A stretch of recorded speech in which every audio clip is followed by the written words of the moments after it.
क्योंकि मैं जानता था करके ये पूरा का पूरा जो वचन है वो एक दूसरे के साथ जुड़ा हुआ है, और जो बोझ परमेश्वर ने मुझे दिया हुआ था वो बोझ मैं आप सबके साथ बांटना चाहता था, और इसीलिए मैंने पूरा का पूरा अध्याय 1 को खत्म किया। I just given an outline, just an outline overview of what was running in Paul's heart and how he was tackling the issue with the First Corinthian. First, he presents their problems, and then he deals with their problems, and all those the reason why it has to be dealt in the way that has been dealt by God. By the और मैं सिर्फ सारे समस्याओं को बताना चाहता था जो पहले कुरिन्थियों की कलीसिया में था, कि किस प्रकार पौलुस ने वो सारे समस्याओं का हल दिया, या किस प्रकार पौलुस ने वो सारे समस्या का सामना किया। पहले उसने सारे समस्या बताए, फिर उनके समस्याओं का सारा उत्तर भी पौलुस ने दिया। And so from verse 10 onwards till we complete chapter 1, if we read completely, then we'll get a clear understanding, a clear idea of what God is doing in Christ with all of us universally, and how that can be taken for solution to the problem in First Corinthians. और अगर हम लोग पहला कुरिन्थियों अध्याय 1 वचन 10 से अंत तक पढ़ेंगे तो हमें समझ में आएगा कि परमेश्वर किस प्रकार कार्य कर रहा है पूरे कलीसिया के साथ, पूरा जो Universe. सृष्टि का कलीसिया है वो, और साथ में हम लोगों के साथ व्यक्तिगत रूप में किस प्रकार परमेश्वर कार्य कर रहा है। Yeah, so verse 21 says, for since in the wisdom of God, the world through wisdom did not know God. और वचन 21 कहता है कि परमेश्वर के बुद्धि के द्वारा संसार परमेश्वर की बुद्धि को नहीं समझ पाया। I've been interacting with Muslims, they do not know God. और मैं मुस्लिम भाइयों के साथ बातें करता हूँ, वो परमेश्वर को नहीं जानते। They know about God. वो परमेश्वर के बारे में तो जानते हैं। Knowing God and knowing about God is two different things altogether. परमेश्वर के बारे में जानना और परमेश्वर को जानना ये दो अलग बातें हैं। We know God and God knows हम us. हम परमेश्वर को जानते हैं और परमेश्वर हमें जानता है। I hope you understand the thin line difference is there in that word. One word is enough to destroy the meaning. और मैं विश्वास करता हूँ कि आप ये नाजुक बात को समझते हो कि एक शब्द से पूरा फर्क पड़ता है। वो परमेश्वर के बारे में जानते हैं, हम परमेश्वर को जानते हैं, और यही हमारा सबसे बड़ा सौभाग्य है। And so, for since in the wisdom of God, the world through wisdom did not know God, it pleased God through the foolishness of the message preached to save those who believe. क्योंकि जब परमेश्वर के ज्ञान के अनुसार संसार ने ज्ञान से परमेश्वर को न जाना, तो परमेश्वर को ये अच्छा लगा कि इस प्रचार की मूर्खता के द्वारा विश्वास करने वालों को उद्धार दे। Verse 26 says, for और you वचन see your 26 कहता calling, है, brethren, not many wise according to the flesh, not many mighty, not many noble are called. और वचन 26, ए भाइयों अपने बुलाए जाने को तो सोचो कि न शरीर के अनुसार बहुत ज्ञानवान और न बहुत सामर्थी और न बहुत कुलीन बुलाए गए, परंतु परमेश्वर ने जगत के मूर्खों को चुन लिया है कि ज्ञान वालों को लज्जित करे, और परमेश्वर ने जगत के निर्बलों को चुन लिया है कि बलवानों को लज्जित करे। आमीन। Amen. God आमीन। has chosen the foolish things of the world to confound the wise, and God has chosen the weak things of the world to confound the things which are mighty. What is this? What is happening? और परमेश्वर ने मूर्खों को चुन लिया कि ज्ञान वालों को लज्जित करे। परमेश्वर ने कमजोरों को, निर्बलों को चुन लिया ताकि बलवानों को लज्जित करे। यहाँ पे क्या हो रहा है? Jews were seeking signs and Greeks were seeking wisdom. और यहूदी लोग तो चिन्ह मांग रहे थे और यूनानी लोग जो थे वो बुद्धि मांग रहे थे, बुद्धि This की is खोज कर रहे थे। happening. This kind of excelling in what you desire, in what you want to, has been happening right from the first century. We know that from the beginning of Genesis. We know how Satan brought the Babylon, which is the mother of all religions. All religions take birth because of having, everybody was seeking God in their own ways. और ये पहले शताब्दी से शुरुआत से उत्पत्ति से शुरू हुआ है। हर जन जो है जो काम कर रहा है उसमें वो प्रवीण होना चाहता है, उसमें वो बेहतर होना चाहता है। हम देखते हैं शुरुआत से बेबीलोन से, जहाँ पे जो सारे धर्मों का माँ है, जहाँ से सारे धर्म ने जन्म लिया। ये इतने सारे धर्म क्यों आए? क्योंकि हर व्यक्ति जो है अपने तरीके से परमेश्वर की खोज करने लगा। In the end, what happened? They all stood divided, and God could confuse them, and there could not be unity between them. And look, after beginning to seek God, they end up fighting one another. This is what the religion has brought. All the mess in the world is because of religion. और अंत में क्या हुआ? अंत में सारे के सारे लोग अपने हिसाब से परमेश्वर की खोज करने लगे, अपने अपने हिसाब से अपना अपना धर्म बना के आपस में वो लोग वाद विवाद करने लग गए, आपस में वो लोग असहमत होने लगे, आपस में उनका झगड़ा होने लग गया। तो अपने अपने बुद्धि के द्वारा परमेश्वर का खोज करके कोई भी कहीं पे भी नहीं पहुंचा। And the same tactic Satan is trying to bring in the Corinthian church and trying to divide by shifting the focus from Christ to other things. और वही योजना जो है शैतान जो है अभी कुरिन्थियों की कलीसिया में लेके आ रहा है। कुरिन्थियों की कलीसिया में शैतान इस प्रकार का योजना लेकर आ रहा है कि लोग प्रभु यीशु मसीह को छोड़ के दूसरी बातों के बारे में ध्यान देने लगे, दूसरी चीजों को महत्व देकर उसको अपना केंद्र बनाए। What God tried to do with Babylon, Satan is trying to do with his church. और जो परमेश्वर बेबीलोन के साथ किया, वही शैतान जो है परमेश्वर की कलीसिया के साथ कर रहा है। We are all responsible, brothers. We cannot let division come between us. We cannot let the devil come and allow him to use our mind to distort one another, to separate one another. और हम सब जिम्मेदार भाई हैं। हम शैतान को उसके योजना में सफल होने नहीं दे सकते हैं।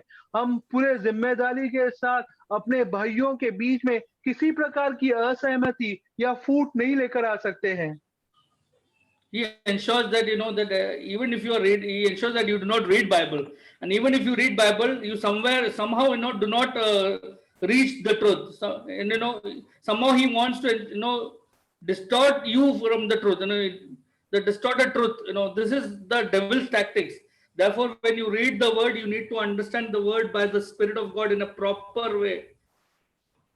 और किसी ना किसी तरीके से शैतान चाहता है कि आप कभी बाइबल पढ़ो ही नहीं, परमेश्वर का वचन पढ़ो ही नहीं। और अगर आप परमेश्वर का वचन पढ़ो तो वो चाहता है कि आप कभी सत्य को पहचाने ही नहीं, आप सत्य को कभी समझे ही नहीं। किसी ना किसी प्रकार का कोई ना कोई झूठ लाकर वो आपको सत्य से दूर रखता है, सत्य वो कभी आपके ऊपर सत्य प्रकट होने नहीं देता। The church is not formed by any man. Church is formed by God. It is of God. It is of God we have been brought into the church. It is of God we are in Christ Jesus. और कलीसिया कोई मनुष्य का कार्य नहीं है, कलीसिया परमेश्वर के द्वारा बनाया गया हुआ है। इस कलीसिया में हम प्रभु यीशु मसीह के कारण, प्रभु यीशु मसीह के कार्य के द्वारा शामिल है। The church is not formed on the basis of any man's thoughts, 2 or 3 people coming together and bringing their thoughts, and based upon their thoughts, we are building the church. No, this is not that kind of organizing club or anything. और कलीसिया कोई मनुष्य का कार्य नहीं है। यहाँ पे ऐसा नहीं होता कि 2 और 3 लोग आ जाते हैं और अपने अपने मन के हिसाब से, अपने अपने बुद्धि के हिसाब से काम करने लगते हैं। कलीसिया कोई क्लब नहीं है जहाँ पे मनुष्य आकर अपना काम करे। Church is formed by God, and only God's thoughts will prevail. Only God's thoughts have to be given eminence. What Christ says, that is what I should be one with. और जो परमेश्वर की कलीसिया में हम अपने बुद्धि से क्या सोचते हैं ये महत्व नहीं है, महत्वपूर्ण सिर्फ मसीह है। मसीह हमसे क्या चाहता है, मसीह हमसे क्या कार्य चाहता है, मसीह का महत्व, मसीह का उद्देश्य क्या है, इसी को समझना ही कलीसिया है। Oh, the glory of such a my beautiful entity which God has created in Christ Jesus. There can be no division then.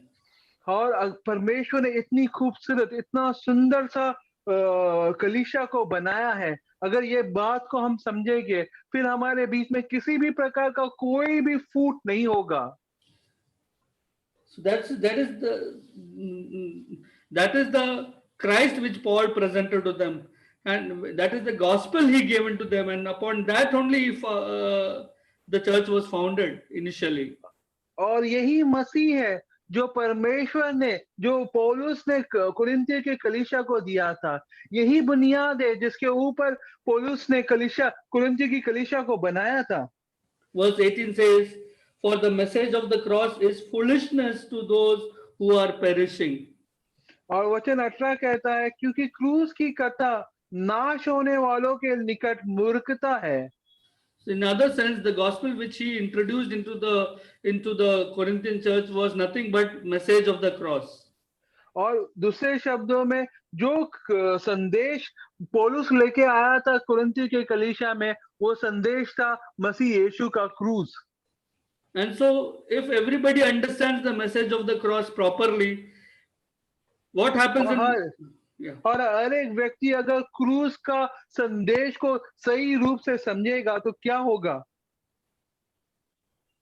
The gospel is this, that Father God sent his son to die for us on the cross by taking us in him, we who were far off but has been made nigh to God. और यही सुसमाचार है कि पिता ने अपना एक लौता पुत्र को भेज दिया कि वो हमारे लिए क्रूस पर मारा जाए।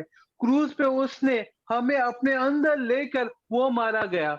हम जो परमेश्वर से बहुत दूर थे, मसीह यीशु ने अपने अनुग्रह में हमें एक कर दिया उसके मृत्यु में, वो कलवरी के क्रूस के मृत्यु में, और उसके मृत्यु में हम एक होके उसके साथ मारे गए। This is not the work which church does. This is not the work which you and I did. This is the work which Jesus Christ accomplished in his humanity, and we, in his resurrection, we just see this truth, how we were brought in him. We were brought in him, in him. That is how we are seeing our birth through. Amen. और ये कोई कलीसिया ने कोई कार्य नहीं किया, ये आपने और मैंने या कोई भाई या कोई बहन ने ये कार्य नहीं किया, लेकिन ये कार्य प्रभु यीशु मसीह ने अपने मनुष्यत्व में संपूर्ण किया है। वो कलवरी क्रूस के ऊपर मारा गया। उसने कलवरी क्रूस के मृत्यु में हम सबको, जो चुने हुए लोग हैं, जिन्हें परमेश्वर ने बुनियाद डालने से पहले चुना था, उन सबको मसीह यीशु के मृत्यु में एक कर दिया। और आज उसके पुनरुत्थान में, उसका पुनरुत्थान का आनंद हम एक कलीसिया के रूप में मनाते हैं। उसका पुनरुत्थान को हम भी उत्सव के रूप में, हमारे अंदर भी प्रभु यीशु मसीह का पुनरुत्थान हुआ है और हम उसके पुनरुत्थान का उत्सव मनाते हैं।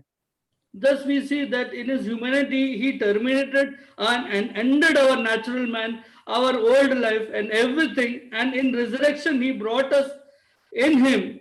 Amen. And that is why in verse 30 it says, और प्रभु यीशु मसीह ने अपने मनुष्यत्व में हमारा जो पुराना शरीर था, हमारे अंदर जो पुराना आदम था, जो हमारे अंदर पुराना मनुष्य था, वो प्रभु यीशु मसीह में मारा गया। प्रभु यीशु मसीह के मृत्यु में वो भी मारा गया। और आज जो है हम एक नई सृष्टि है। हमारे अंदर की जो पुरानी बातें हैं वो प्रभु यीशु मसीह के साथ क्रूस पे मारी गई। और यही पौलुस कह रहा है। In verse 30 then he says, but of him you are in Christ Jesus. Note the word Christ Jesus, not Jesus Christ. 30 में, परंतु उसी के ओर से तुम मसीह यीशु में हो। Praise the Lord. Why Christ Jesus and why not Jesus Christ? और क्यों मसीह यीशु और क्यों नहीं यीशु मसीह? And what is of him? Of him you are in. Who is that him? और से तुम, ये और कौन है? परंतु उसी के और से तुम मसीह यीशु में हो। ये और कौन है? Father God. It is the Father God who put us. It pleased him to choose the foolish ones of this world, and he planted us in Christ. He put us in Christ. of him, you are in Christ Jesus. ये पिता को मन भाया, ये पिता की प्रसन्नता थी कि उसने हम जैसे मूर्खों को, हम जैसे निर्बुद्धियों को चुना और प्रभु यीशु मसीह के मृत्यु में उसने हम सबको एक कर दिया। उसने हम सबको प्रभु यीशु मसीह के मृत्यु में एक कर दिया है। इसीलिए आज हम मसीह यीशु में हैं और ये पिता का धन्य इच्छा था। It is, we are in Christ Jesus, which means after his resurrection, he was made Jesus, he was made Christ and the Lord. It is in the resurrection the church took birth. You know, the church took birth in the resurrection. After terminating the old life, the old birth of the Adamic life which we had, it ended in humanity of Jesus. And then in Christ, in the resurrected humanity of Christ, God is developing a new species altogether. And that is why we are in Christ Jesus. और यीशु मसीह के मृत्यु के द्वारा, यीशु मसीह जो मारा गया, उसके पुनरुत्थान के द्वारा वो मसीह बना। और वो मसीह बनने के बाद उस पुनरुत्थान में आज हम, क्योंकि हम उसके मृत्यु में एक हो गए थे, क्योंकि पिता ने हमें प्रभु यीशु मसीह के मृत्यु में एक कर दिया है, आज उसका पुनरुत्थान हमारे अंदर निवास करता है। प्रभु यीशु मसीह आज हमारे अंदर पुनरुत्थान हुआ है। ये मसीह यीशु में आज हम हैं। The Christ, the resurrected Messiah. If everybody understands this, that brothers, our old life has been terminated, and now we are all born on one single day. Everybody's birthday is same. We all are born in Christ, the resurrected Christ. And the reason we were born in Christ is that Christ Jesus, the humanity of Jesus, we developed in us fully by the resurrection life of Jesus, of Christ Jesus. और ये बात को सारे भाई अगर समझेंगे, ये धन्य संदेश को अगर सारे भाई लोग समझेंगे कि हमारा जो पुराना स्वभाव था, जो हमारा पुराना मनुष्य था, जो हमारे अंदर आदम का स्वभाव था, वो सारा का सारा जो है प्रभु यीशु मसीह में, यीशु मसीह के मृत्यु के द्वारा प्रभु परमेश्वर ने उसे यीशु के मृत्यु में एक कर दिया और वो सब कुछ प्रभु यीशु मसीह के साथ मारा गया। और तीसरे दिन जब प्रभु जी उठा, प्रभु का पुनरुत्थान आज हमारे अंदर भी है। वही सामर्थ जिसने प्रभु यीशु मसीह को जीवित किया, पुनरुत्थान किया, वही सामर्थ, वही आत्मा आज हमारे अंदर भी कार्य करता है। अगर ये पुनरुत्थान का संदेश को सारे भाई और सारे बहन समझेंगे, उनका जीवन आपो-आप बदल जाएगा। Amen. This is the wisdom of God. It और please यही God परमेश्वर to की choose बुद्धि the है foolish ones and in this way perfect them. कि परमेश्वर ने हम जैसे निर्बुद्धियों को, हम जैसे मूर्ख लोगों को चुना कि परमेश्वर ये बुद्धि की बात हमें दे। ये प्रभु यीशु मसीह का क्रूस का संपूर्ण कार्य, परिपूर्ण कार्य, सिद्ध कार्य वो हमको बताए, हमको समझाए, हमको प्रकट करे। In other words, the wisdom of God is God using foolish ones, imperfect foolish ones, sinners. He redeems them, sanctifies them, and enables them to walk after righteousness like Jesus. और परमेश्वर हम जैसे निर्बुद्धियों को, हम जैसे पापियों को चुनता है कि हम सारे के सारे, हम सबरे के सारे का उद्धार हो, फिर उसके शुद्धिकरण में और उसके उद्धारता में हम लोग चले। यही है परमेश्वर का संदेश, परमेश्वर का कार्य। This is the wisdom God. In Christ, if we meditate, Christ has accomplished everything. In Him, He has completed everything, and we are brought in Him. Our being in Him solves all problem. Our coming out of Him is the beginning of all the misery and all the mess. और हम सब वो प्रभु यीशु मसीह में हैं। हम सब प्रभु यीशु मसीह के sorry हम सब मसीह यीशु में हैं। हम सारे के सारे आज मसीह यीशु में हैं। उसके मृत्यु में एक होकर उसके पुनरुत्थान में हम एक हो गए हैं। और जब तक हम मसीह यीशु में हैं, तब तक कोई समस्या नहीं होगा, कोई भी प्रकार का फूट, कोई भी प्रकार का विभाजन नहीं होगा। सारे समस्या शुरू हो जाता है क्योंकि हम मसीह यीशु के बाहर आ जाते हैं। Whole world is troubled with sin. They are not able to resolve the sin issue, but in Christ, God has full package given the solution for us, but it is available only for foolish ones. And that सारा is संसार जो है redemption, sanctification, righteousness, which the world could not achieve, which world with their wisdom could not get. In Christ, in God's wisdom, it is given to us. Amen. सारा संसार जो है वो मसीह यीशु के बाहर है, और सारा संसार वो पाप का हल ढूंढ रहा है, पाप का उत्तर ढूंढ रहा है, बुद्धि का उत्तर ढूंढ रहा है, लेकिन उनको नहीं मिल रहा है। परमेश्वर ने हम जैसे निर्बुद्धियों को और हम जैसे मूर्खों को चुना कि परमेश्वर ने अपने आप को हमारे ऊपर प्रकट किया। यीशु मसीह के मृत्यु और उसके पुनरुत्थान के द्वारा हमको प्रभु यीशु मसीह में डाल दिया, ताकि हम उसके उद्धार में, उसके शुद्धिकरण में और उसके धार्मिकता में एक हो जाए। हम उसका उद्धार में, उसके शुद्धिकरण में और उसके धार्मिकता में चले। Beloved, in this matter, Satan has tried to distort the truth of the Bibles in so many different Christendom. But if only we understand the gospel properly and understand the wisdom of God in Christ, all three elements, redemption, sanctification, and righteousness in Christ is already accomplished for us. We just need to believe and realize and enter into that rest. और शैतान ने तो कलीसिया को और सारे संतों को अलग अलग प्रकार के झूठ में, अलग अलग प्रकार के कपट में फंसा के रखा हुआ है। वो नहीं चाहता है कि हम सत्य को जाने, वो नहीं चाहता है कि कभी सत्य हमारे ऊपर प्रकट हो जाए, वो नहीं चाहता है कि हम समझे प्रभु यीशु मसीह के कलवरी के क्रूस का कार्य कि परमेश्वर ने, प्रभु यीशु मसीह ने अपने मृत्यु के द्वारा हमारा उद्धार, हमारा शुद्धिकरण और हमारा धार्मिकता, ये तीनों का भी पूरा हल दिया हुआ है, ये तीनों का भी पूरा उत्तर दिया हुआ है। ये तीनों कार्य, हमारा उद्धार, शुद्धिकरण और धार्मिकता, उसका पूरा कार्य प्रभु यीशु मसीह ने समाप्त किया है। अभी हमें सिर्फ उसके संपूर्ण, परिपूर्ण और सिद्ध कार्य में विश्राम करना है जो प्रभु यीशु मसीह ने किया है। The world with all their wisdom could not achieve redemption from their sins. Forget about sanctification and righteousness.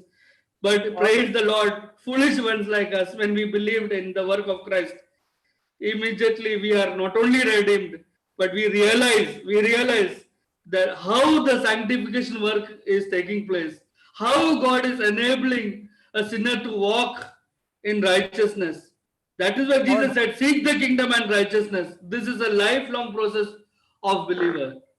और संसार तो अपने बुद्धि के द्वारा कभी अपना उद्धार भी नहीं कर पाया। संसार ने अपना पूरा बुद्धि लगाकर, पूरा बुद्धि का इस्तेमाल करके वो अपने आप को बचा भी नहीं पाया, अपने आप का उद्धार भी नहीं कर पाया। लेकिन प्रभु यीशु मसीह ने हमारा सिर्फ उद्धार ही नहीं किया है, लेकिन प्रभु यीशु मसीह ने हमारा शुद्धिकरण भी किया है। प्रभु यीशु मसीह आज हमारा धार्मिकता भी है, और उसके संपूर्ण कार्य के द्वारा, सिद्ध कार्य के द्वारा आज हम प्रभु यीशु मसीह के धार्मिकता में चलते हैं। ये पूरा कार्य परमेश्वर ने हम जैसे मूर्ख और हम जैसे निर्बुद्धियों के लिए, निर्बुद्धियों के सामने प्रकट किया है। Praise the Lord. I don't want to continue and stretching it for long.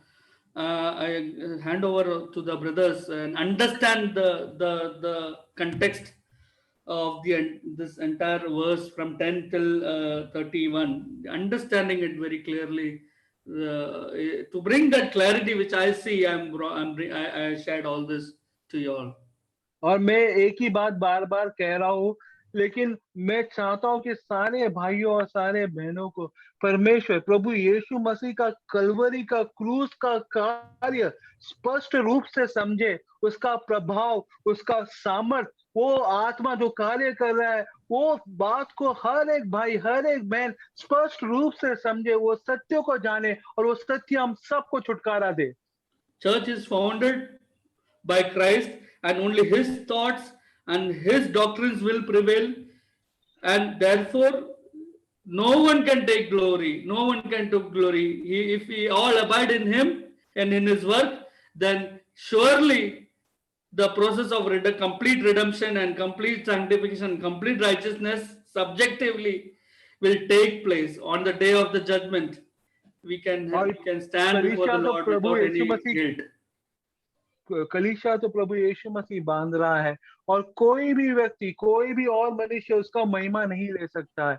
सिर्फ प्रभु यीशु मसीह है जो कलीसिया को बांध रहा है, जो हमारा उद्धार करके, हमारा शुद्धिकरण करके हमें धार्मिकता में चलाता है। ये संपूर्ण रूप से सिर्फ और सिर्फ प्रभु यीशु मसीह का कार्य है। So it required Paul to again explain all these things in Corinthians, that I came to you with the message of the cross, and the purpose of the message of the cross was all these what he explains from 18 onwards till 32, वो 31. और यही बात पौलुस जो है वो कुरिन्थियों की कलीसिया को समझा रहा है।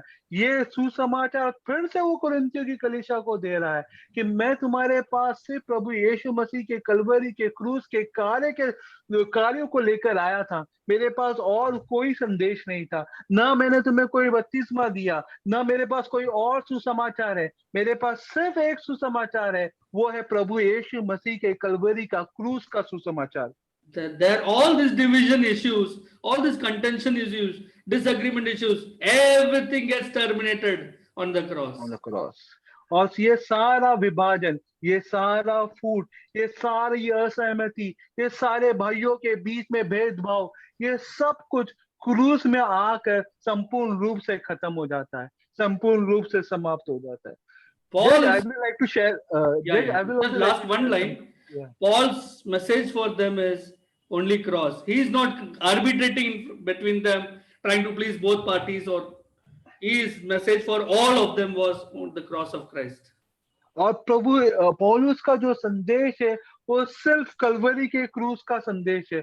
वो नहीं चाह, वो दो पार्टी के बीच में किसी प्रकार का संतुलन नहीं लाना चाहता है, किसी प्रकार का ये नहीं चाहता कि वो दोनों पार्टी एक हो जाए, और इसीलिए मैं कुछ बात बता रहा हूँ। लेकिन उसके पास सिर्फ और सिर्फ कलवरी के क्रूस का सुसमाचार है, और उसे छोड़ के और कुछ नहीं है पौलुस के पास। Amen. Amen. Amen. JB, can you just interpret for me? Yes, brother. Abhi. I will just take 10 to 15 minutes, and I No think problem, we are, as we are studying the beautiful work of Christ on the cross. और हम प्रभु का उस क्रूस का उस अद्भुत कार्य को हम देख रहे और सीख रहे हैं। And if we learn this whole work of Christ throughout our life, it will be less. और इस विषय का खासियत यह है कि हम पूरा जिंदगी भर अगर क्रूस का संदेश को अगर हम सीखते रहेंगे तो भी वो कम पड़ेगा। It has revelation on revelation on revelation. क्योंकि ये विषय एक ऐसा गहरा है कि उसमें प्रकटीकरण के ऊपर प्रकटीकरण है। I will just like to bring, as we are studying the book of 1 Corinthians chapter 1. और क्योंकि मैं बस उस विषय को लाना चाहता हूँ जो हम लोग पहला अध्याय में हम पढ़ रहे हैं। I believe Jayesh has already covered the work of the Christ on the cross beautifully. और मैं विश्वास करता हूँ कि भाई जयेश ने क्रूस का वो विषय को अच्छी तरह से उन्होंने विषय को बताया है। And unfortunately, I don't have anything to add to it. और दूसरा बात और विषय ये है कि मुझे उसमें कुछ बातें जोड़ने का जरूरत नहीं है। Because it has already been beautifully explained. क्योंकि वो बहुत ही अच्छी रीति से बताया गया है। But just one burden that came to me and I will like to share with you. परंतु एक बस बोझ एक आया था उस विषय में जो मैं बांटना चाहता हूँ। If we read the verse 11, the last part. हाँ, और अगर हम लोग 11वां वाक्य आखिरी में अगर हम पढ़ेंगे तो कि लोगों ने मुझे तुम्हारे विषय में बताया है कि तुम में झगड़ा हो रहा है। That there is a strife among you. हाँ, और मुझे पता चला है कि तुम्हारे बीच में झगड़ा है करके। There is a contention among you. हाँ, तुम्हारे बीच में झगड़ा है। And this is this is not a problem of Church of Corinthians, but this is a problem everywhere. और ये सिर्फ कोरिन्थे कलीसिया का विषय है ऐसा नहीं है, ये सब जगह पर ये विषय को देखते हैं। This is a problem in all the churches. और ये बहुत से कलीसियाओं में ये तकलीफ हम देखते हैं। In fact, it is a problem of all the family. और यहाँ तक कि ये सब परिवारों में it is a problem. You see this everywhere. You see it in your office. You see it in the place where you stay. You see it where you play. If a student is going to a college, you will find strife and contention everywhere. और ये सिर्फ हम देखते ये सब जगह पर हमें मिलेगा, भले वो घर हो या कामकाज हो या बच्चे लोग स्कूल या कॉलेजेस में जाता हो, ऑफिस में, सब जगह पर इस प्रकार का झगड़ा और विभाजन देख सकते हैं। And obviously, we will see it in the church also. और हम ये तो सच है कि हम लोग कलीसिया में भी ये बात को देखते हैं। And I come from a charismatic church. और मैं जो है करिस्मेटिक कलीसिया से मैं आया हूँ। I was in a charismatic church for 12 years. मैं 12 साल ये करिस्मेटिक चर्च में मैं था। And so everybody has a background. So everybody comes with a background.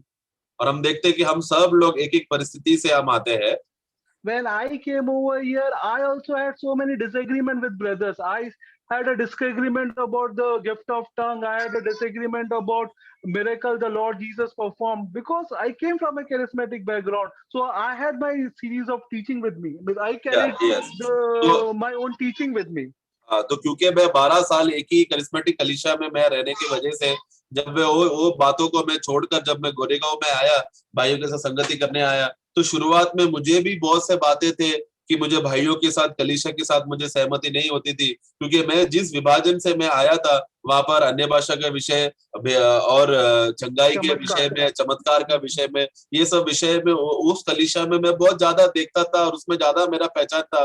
लेकिन इधर आने के बाद उसमें हमारा और कलीसिया के विषय में, मेरा विषय में बहुत से विषयों में अनबन होता था, समानता नहीं रहता था। And similarly, we see everybody comes from different background. Everybody have their own preferences. Everybody have their own likeness. So there will be always differences. तो और ये देखते ये सिर्फ उतना ही नहीं, और जितने लोग भी जो लोग कलीसिया में आते हैं सब लोग अलग अलग विभाजन से आए हैं, सब लोग अलग अलग परिस्थिति से आए हैं। इस तरह सभी लोगों को अलग अलग कुछ उपदेश है जो उन लोग ने पकड़ कर रखा है और जो उन लोग को पसंद रहता है और उसी में वो लोग चलते हैं। At the same time, we also have our cultural background. Somebody is South Indian, somebody is North Indian, somebody come from Western culture. So everybody have their own cultural background also. उसके अलावा हमारा जो cultural स्वभाव भी देखा जाए तो कोई नॉर्थ से आया, कोई साउथ से आया है। इस तरह किसी को भार्गव का विदेशी स्वभाव पसंद है। इस तरह का स्वभाव का विषय में भी लोगों में अलग अलग बातें हैं। So I can be sensitive about something, and brother Jebu or brother Jayesh cannot miss. For him, it is just a matter of love. हाँ, तो मैं कुछ बातों को, जिस बात को मैं गंभीर लेता हूँ, दूसरे भाइयों के लिए, जयेश के लिए या जेबू के लिए, उनके लिए वो मजाक रहेगा। And there will be miss. I can so say this brother is not at all bothered about it. I am so aggressively so sensitive about it, but the other brother is not at all worried, and he for him it's just a matter of love, and he just leave it. तो मैंने कुछ बातों को या कुछ विषयों को मैंने गंभीरता से एकदम उसको सीरियसली मैं लेकर रखता हूँ, लेकिन जरूरत नहीं है कि दूसरे भाइयों के लिए वो वैसे ही विषय रहेगा, गंभीर विषय रहेगा। उन लोग के लिए वो तो बस ऐसे ही हंसते हैं, वो विषय ले लेगा, मजाक से ले लेगा। Or other brother will have something that they want to plan for each and everything, and for me it is just miss. I have a carefree attitude and I don't want to do anything about it. कुछ लोगों का होता है कि वो लोग सब लोग प्लान करके आते हैं, सब लोग ऐसा ऐसा होना चाहिए इस रीति का सोच के आते हैं, लेकिन मैं तो एकदम खुला मन का हूँ, मैं तो ऐसे ही आ जाता हूँ, ऐसा मेरा स्वभाव है। तो इसलिए मेरा स्वभाव और वो भाई का स्वभाव में समानता नहीं रहता। Everybody have their own inclination and everybody have their own liking. Everybody have their preferences. पर सभी लोगों को अपना अपना पसंद रहता है, सभी लोगों को कुछ कुछ चीजें रहते हैं जो उनको अपना चीजों के तरीके से जाना चाहिए, ऐसा पसंद के अनुसार चलता है। In my flesh, I may just not like somebody. It's not that there is something bad in him. That's the reason I'm disliking him. It's just that I just don't like him. In my flesh, I just don't like him. और मेरा शारीरिक स्वभाव की वजह से क्या होता है कि कुछ लोगों का स्वभाव को देखकर मुझे पसंद नहीं आता। ऐसा नहीं कि वो भाई ने कुछ गलत किया होगा, बस मेरा शरीर का स्वभाव ही ऐसा है कि वो भाई ऐसा है, इसलिए मुझे पसंद नहीं। And I have seen in my life churches has been divided, and those divided churches has been further divided, and those divided churches has been further divided. और मैंने देखा है मेरे ये जीवन में किस तरह कलीसिया में इस तरह का झगड़ा होने की वजह से फूट आ जाता है, और वो फूट होकर तितर बितर हुए लोग, वो लोग आगे चलकर और तितर बितर होते हैं, और वो तितर बितर हुए लोग आगे चलकर और फूटते तितर बितर हो गए। And now in fellowshipping with brothers from last 15 years, I have seen so many brothers who have just left us. हाँ, और मैं 15 साल से मैं यहाँ पर हूँ, हमारे बीच कल आप लोग के बीच में हूँ, और मैं इस 15 साल में मैंने देखा है कि कितने लोग हमको छोड़कर चले गए। Brothers get hurt, brothers get grief, and they just leave and they just walk out. हाँ, उनको दुख लगता है, कुछ बातों को सुनकर उनको पसंद नहीं आता और बुरा मानकर कलीसिया छोड़कर चले जाते हैं। Maybe there will be somebody who may not be able to accommodate with the fellowship, with the people. हाँ, कुछ लोगों को भाइयों के साथ का उनका अवस्था को देखकर सहमति नहीं हुआ रहेगा। And they, as I said, they come from different background. Over there will be something else. Over here, there will be something else, and they are not able to accommodate themselves, and they just leave out. तो क्या होता है, क्योंकि मैंने जैसा पहले भी कहा, सब लोग अलग अलग विभाजन से आने की वजह से उनका तरीका इधर पसंद, उधर इधर जैसा उनको पहला तरीका था, वो नया जगह पे आया था तो वो तरीका वैसा नहीं है, तो इसके लिए ये तरीका ऐसा नहीं है बोलकर पसंद नहीं आकर कलीसिया छोड़कर चले जाते हैं। What I'm trying to explain is this is a part of our life. And as we live together, as we communicate together, as we rub our shoulder together, we are going to get hurt. We are going to get pain. We are going to get offended with brothers and sisters. और मैं कहना ये चाहता हूँ कि क्योंकि हम लोग इस दुनिया में रहते समय में यही हमारा तौर तरीका है, और बहुत बार होते समय में जैसे हम लोग भाई बहनों के साथ हमारा संगति होता है, मुठभेड़ होता है, आमने सामने एक दूसरे को जब हम रगड़ने लगते हैं तो कभी ना कभी चोट लगना ही है, कभी ना कभी ठोकर होना ही है। Some or the other time, I will feel offended or I will feel bad something of Jebu. हाँ, तो ऐसा हो सकता है कि भविष्य में जेबू का कुछ स्वभाव को देखकर मुझे ठोकर आ सकता है, या फिर मुझे गुस्सा या दुख हो सकता है। Because something which is important for me in my mind is not important for Jebu. हाँ, क्योंकि मेरे जीवन में जो बात को मैंने मूल्य देकर रखा है, वो जेबू के जीवन में उसको कोई मूल्यता नहीं है। Only thing that I'm trying to explain is this hurt and this pain will always be there with the Christians, with the believers, as it is always there everywhere. और ये बस मैं ये बात बताना चाहता हूँ कि मसीह लोगों में ये बात का जो अनबन का जो स्वभाव है, ये सभी लोगों में रहता है। But the problem happens when we bring our ego over here. तकलीफ तभी होता है जब अपना अहंकार को हम बीच में लाते हैं। When we bring, what is ego? Actually, what is ego? अहंकार क्या है? Ego is what I think about myself. अहंकार वो है कि जो मैं सोचता हूँ मेरे बारे में, What I think, what I imagine, or what I define myself. जो मैं मेरे बारे में सोचता हूँ, जो मैं संकल्प या कल्पना करता हूँ मेरे बारे में, That is my ego. वही मेरा ईगो अहंकार है। And as yesterday Jayesh beautifully explained, and then it was expanded by brother Sanjeev, that we need to consider other brother better than us. हाँ, जैसे कि कल हमने भाई जयेश भाई के और संजीव भाई के द्वारा बहुत ही अच्छे रीति से बताया था कि हमें हमेशा बाकी भाइयों को हमें श्रेष्ठ समझना है। Why we are not able to consider other brother better than us? और ऐसा क्यों होता है कि हम दूसरे भाइयों को हमसे भी उत्तम और श्रेष्ठ नहीं समझ पाते? Because of our ego.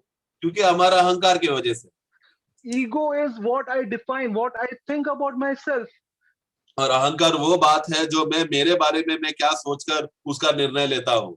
If I think about myself that I am double postgraduate guy. अगर मैं सोचता हूँ कि मेरे बारे में कि मैंने दुगना अभ्यास और शिक्षण पाया कर मेरे पास सर्टिफिकेट है, how I will consider a brother better than me? I will say he is nowhere near me. और जो दूसरा भाई जिसने मेरा समान अभ्यास और डिग्री नहीं है, उसके बारे में तो मैं हमेशा छोटा ही समझूंगा, क्योंकि मेरा जितना ज्ञान उसको नहीं है करके मैं सोचूंगा। Because my ego is my double post graduation. क्योंकि मेरा अहंकार ये है कि मेरे पास दुगना सर्टिफिकेट है। It can be anything. I am a Christian from 20 years, 25 years. That can be my ego. यो अहंकार का विषय कुछ भी हो सकता है। कोई लोग ऐसा बोल सकते हैं, देखो मैं तो 25 साल से 20 साल से मैं एक ही कलीसिया में और मैं विश्वासी हूँ करके। My ego can be I have brought 50 people in the Lord. और मेरा अहंकार ये हो सकता है कि देखो मैंने बहुत से लोगों को मसीह में लाया। I am a pastor of a church of 100 people. मैं एक ऐसा पास्टर हूँ जिसमें और मेरे कलीसिया में 100 लोग हैं। I work in top 10 company. मैं top 10 company. और मैं ये दुनिया का जो सबसे ऊंचा कंपनी है, दुनिया का 10 तो ऊंचा कंपनियों में से एक कंपनी में मैं काम करता हूँ, My position, my money, my family background, all this thing come together and they become my ego. मेरा मेरा जो स्थान है, मेरा जो धन का पद्धति है, मेरा परिवार का जो मुकाम है, ये सब बातों को देखकर मेरा अहंकार बनता है। All the things that I consider as my achievement, they become my ego. और जो बातों को मैंने कमाया है, जिस बातों से मैं बड़ा हो गया हूँ, ये सब बातें मेरे लिए मेरा अहंकार बन जाता है। I am owner of so and so vehicle. I am a owner of so and so house. I have so much thing in my village, in my native place. All this thing come together and become my ego. मेरे पास ये महंगा गाड़ी है, मेरा इतना बड़ा घर है, इस घर में इतना कमरा है, और मैंने गांव में ऐसा किया, ये सब बातें मेरा अहंकार को उत्पन्न करता है। I am from the family of so and so person, and I know so and so person. I belong to the same family. All this thing, they all come together and become a ego. I देखो hope I am able to explain you ego. तो मैं मेरा मेरा परिवार में ये pastor है, और हमारे लोग में इतना विश्वासी है परिवार में, इस तरह का बातें सब अहंकार बन जाता है। और मैं विश्वास करता हूँ अहंकार का विषय में आप लोग समझ गए होंगे। All you think what you about yourself is actually your ego.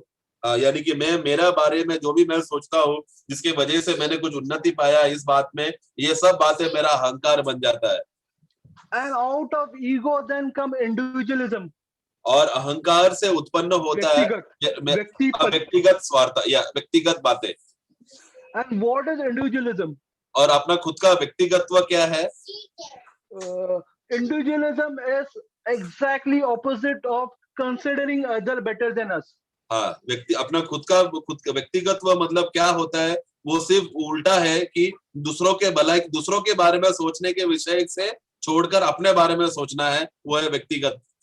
Individualism is why I am better than other.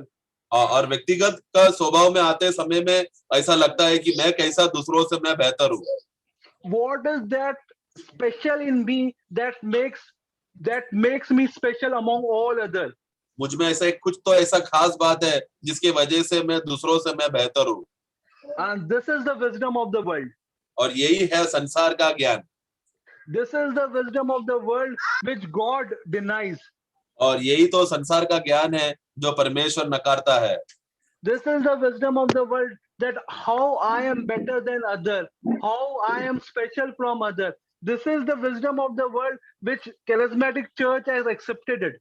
और ये एक ऐसा संसार का ज्ञान है कि मैं दूसरों से मैं बेहतर हूँ, मैं दूसरों से उत्तम हूँ और दूसरों को नीचा देखता है। ये सब अन्य संसारी कलीसिया के लोगों ने, नामदारी कलीसिया लोगों ने अपनाया है।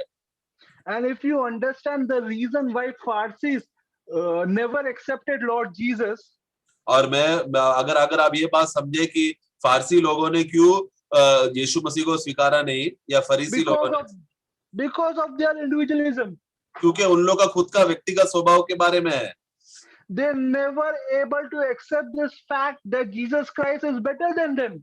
क्योंकि उन लोगों को, फरीसी लोगों को कभी ये बात समझ में आने को हुआ नहीं कि यीशु मसीह उनसे भी उत्तम है करके, उनसे भी बेहतर। Jesus Christ did so much of miracle. Jesus Christ had authority over all the natural factors. He rose dead he made alive from the dead. He gave eyes to the blind. He did so many, he walked on the water. He did so many miracles, so many things. He healed leprosy people, everything he did. But still, Pharisees people asked for sign. तो हम देखते हैं कि यीशु मसीह दुनिया में आकर वो उतना बड़े काम किया, श्रेष्ठ काम किया। उसने मुर्दों को जगाया, उसने चंगाई किया, लोगों को बेहतर किया, पानी में वो चला, इस तरह लोगों को मदद किया। ये सब बातें करने के बाद भी फरीसी लोग यीशु से चिन्ह मांगता था। They never accepted. They thought by following law we are better than Lord Jesus. हाँ, क्योंकि वो लोग, फरीसी लोग का यही सोचता, क्योंकि हम लोग व्यवस्था पालन कर रहे हैं ना, इसलिए हम लोग यीशु से बेहतर है। That's the reason they were never able to accept Lord Jesus. इसके वजह से वो लोग कभी भी यीशु को स्वीकार नहीं पाए। Similarly, our individualism doesn't allow us to accept our brothers. उसी तरह हमारा व्यक्तिगत स्वभाव भी दूसरे भाइयों को स्वीकारने के लिए हमें मन नहीं करता। We feel because I am better than the brother.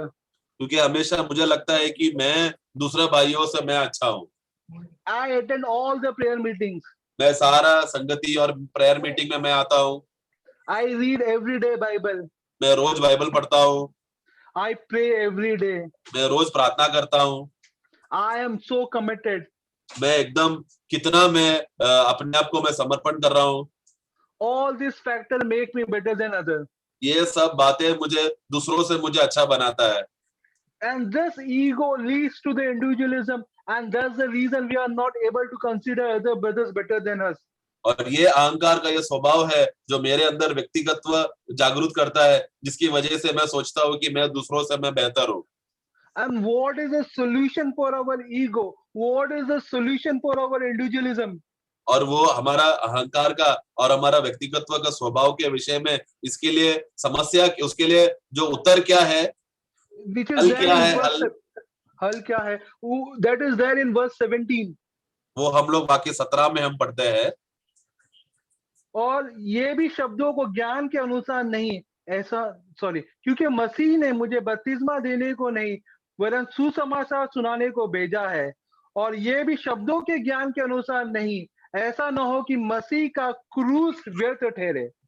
Yes so over here it is a solution for everything is cross of Christ.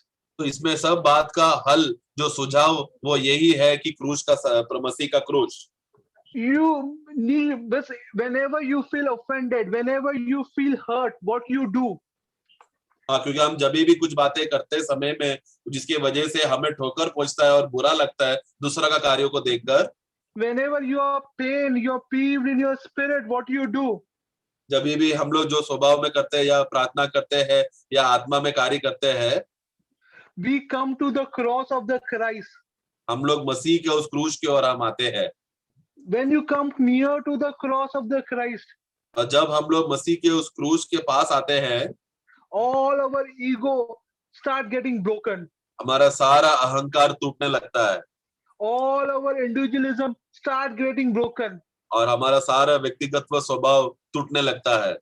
When we start understanding that the all powerful, all creator God came on the earth to die for us. जब हमको ये बात समझ में आता है कि सर्वशक्तिमान परमेश्वर उन्होंने अपने आप को नम्र किया और क्रूस पर आकर मरा, We don't have any position to stand.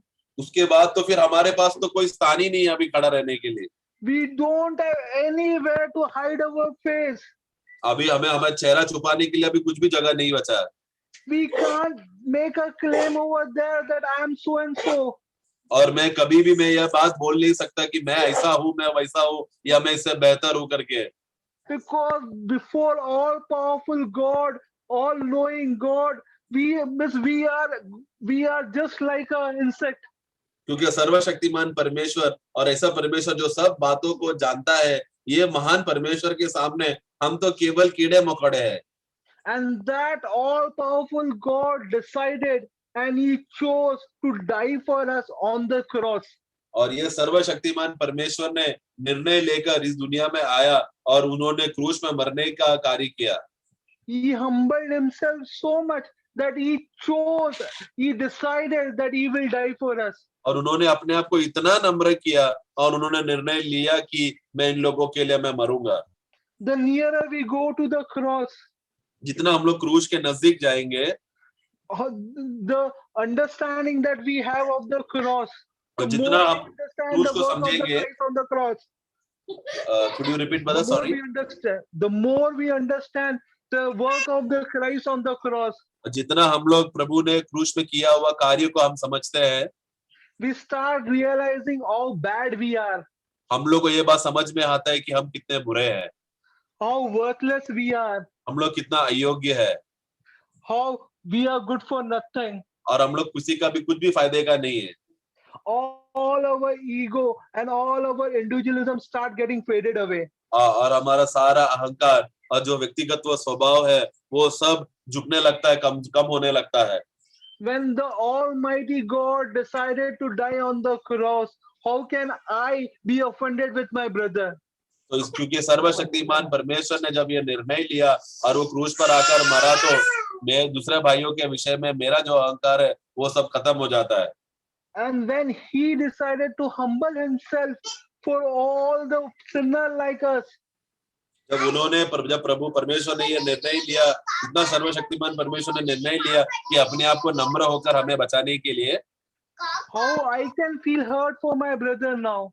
तो फिर मैं दूसरा भाइयों को मैं देखकर मैं कैसा फिर ठोकर खा सकता हूँ फिर?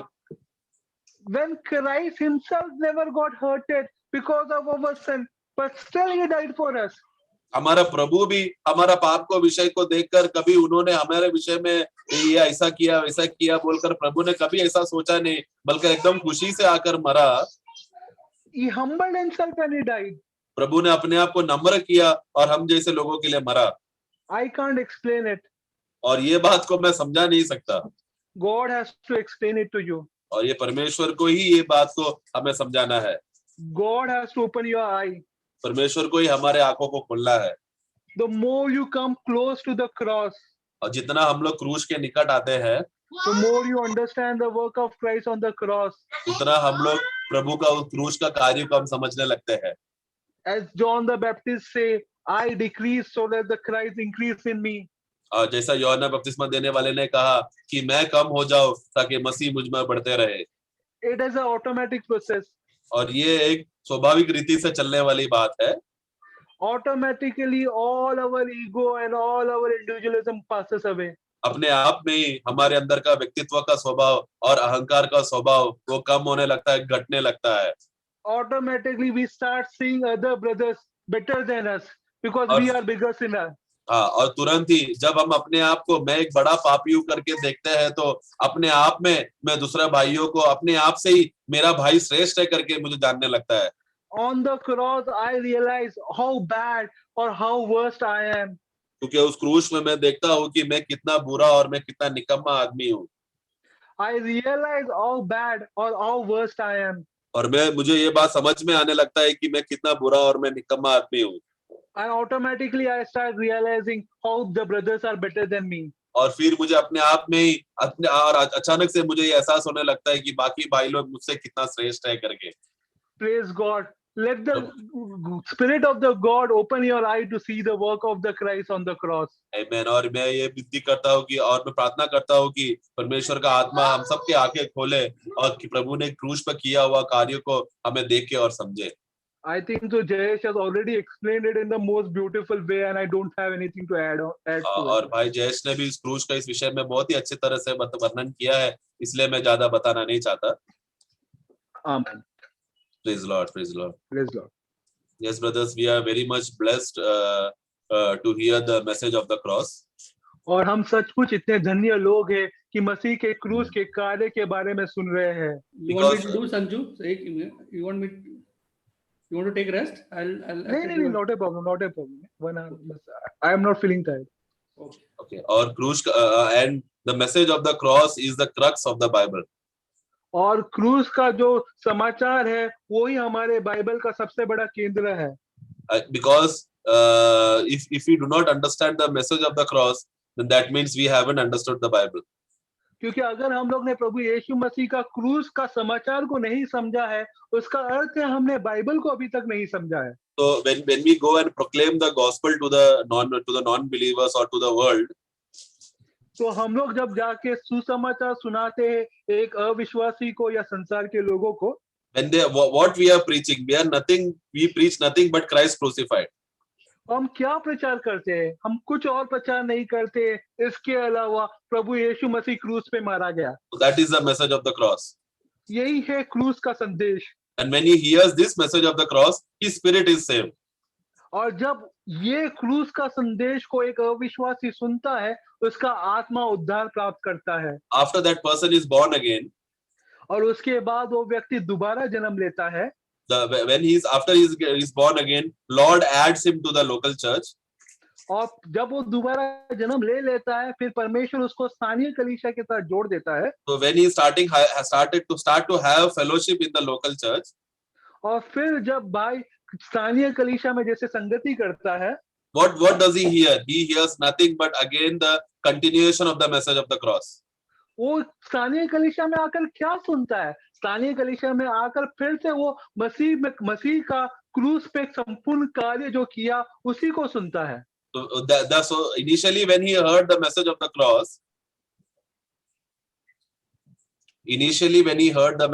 cross, तो पहले जब उसने क्रूस का संदेश को सुना, in that he heard that Jesus Christ died for him. तो उसमें उसने सुना कि प्रभु यीशु मसीह मेरे लिए मारा गया। But when he comes to the church, he hears लेकिन जब वो कलीसिया में आता है, वो फिर से क्या सुनता है? that I have died with Christ. कि मैं भी मसीह यीशु के साथ क्रूस पे मारा गया। This is how he is saving his soul. अभी वो इस प्रकार अपना प्राण को उद्धार प्राप्त करता है। And now if he has to hold on to this message of the cross till Jesus Christ comes. और अभी ये संदेश को, ये क्रूस का संदेश को उसे पकड़े रहना है जब तक प्रभु यीशु मसीह नहीं आ जाता है दोबारा। And when Jesus Christ comes and when he sees that how he is faithful and he's hold on to the message of the cross, we see that he gets his body salvation, he gets the glorified body. और जब प्रभु यीशु मसीह देखता है कि किस प्रकार ये भाई ने ये क्रूस के संदेश को पकड़ के रखा हुआ है और उसमें बना हुआ है, इस संदेश के द्वारा फिर वो उसको महिमा का शरीर प्राप्त होता है और उसका शरीर का भी उद्धार हो जाता है। Yeah, in this way, for all the three salvations, spirit, soul, and body, we need the message of the cross. तो इस तरीके से आत्मा, प्राण और शरीर, ये तीनों के उद्धार के लिए हमें क्रूस का संदेश जरूरी है। And that is how Paul is establishing here in 1 Corinthians, making them to realize that from the beginning, what I have told you regarding the message of the cross, right now also I am reminding you how it is important to understand the message of the cross. और पहले कुरिन्थियों की किताब में यही प्रेरित पौलुस समझा रहा है कि पहले जैसे मैंने आपको क्रूस का समाचार के बारे में सुनाया था, अभी मैं फिर से वही क्रूस का समाचार आपको सुना रहा हूँ। Because whenever Paul came, he is telling in chapter 2 that when I came to you, I only preached you Christ crucified. क्योंकि पौलुस कह रहा है, जब मैं तुम्हारे पास आया था, मैंने सिर्फ मसीह के बारे में ये प्रचार किया था कि वो क्रूस पर मारा गया।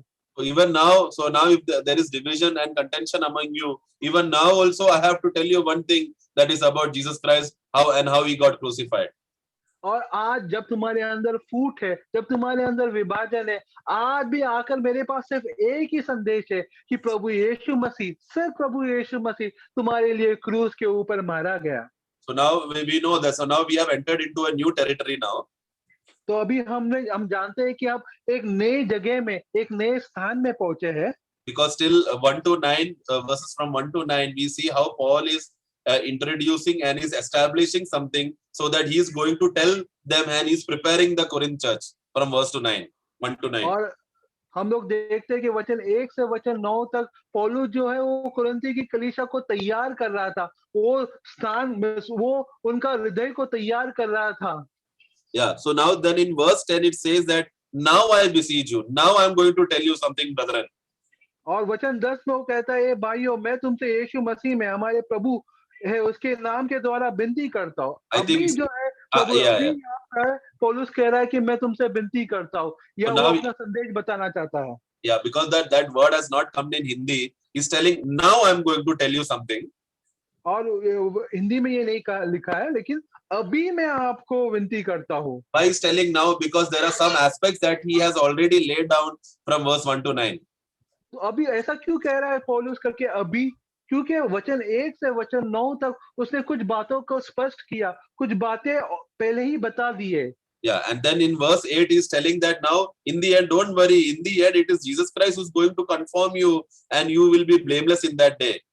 और वचन 8 में वो तुम्हें, प्रभु यीशु मसीह तुम्हें अंत तक दृढ़ भी करेगा कि तुम हमारे प्रभु यीशु मसीह के दिन में निर्दोष ठहरो। तो ये सारा कार्य जो है वो प्रभु यीशु मसीह ही करेगा। Yeah, because we know that what was our condition. क्योंकि हम जानते हैं कि हमारा हालत क्या है। When we read in Colossians chapter 1 verse 21 and 22, और जब हम लोग कोलोसियों के अध्याय 1 में वचन 21 और वचन 22 से पढ़ते हैं, he says that how we were once alienated and enemies and we were against God. और वो बताता है कि कैसे हम एक समय में तो परमेश्वर से दूर, परमेश्वर से परदेशी होकर परमेश्वर से अलग हो गए थे।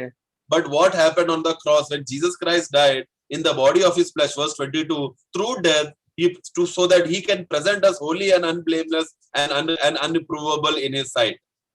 ताकि वचन 22 में, ताकि तुम्हें अपने सम्मुख पवित्र और निष्कलंक और निर्दोष बनाकर उपस्थित करे. And how he is doing that? He is doing it because he is submitting his body through death. और वो किस प्रकार ये कार्य कर रहा है? ये कर रहा है प्रभु यीशु मसीह अपना शरीर को मृत्यु के समर्पित करके. That is what happened on the cross. यही हुआ था कलवरी के क्रूस के ऊपर. Again we are coming back to the message of the cross. और फिर से हम क्रूस के संदेश के पास. Yeah, because whatever, no matter whatever we discuss and whatever we tell, that is the main the base that we are coming to. That is the message of the cross.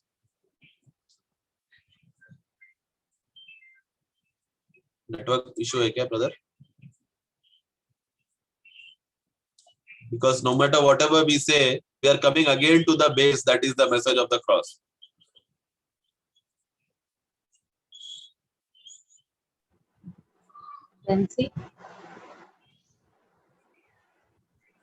Yeah, brother, could you repeat?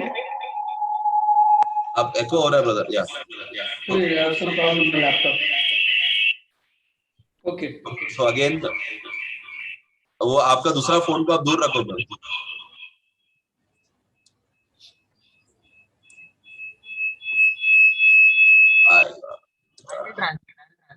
No problem. Okay, so no matter whatever we say, we are again coming back to the base. That is the message of the cross. चाहे कुछ भी बोले, उन्हें वापस वही नींव बात पर आना है, वो है क्रूस का संदेश.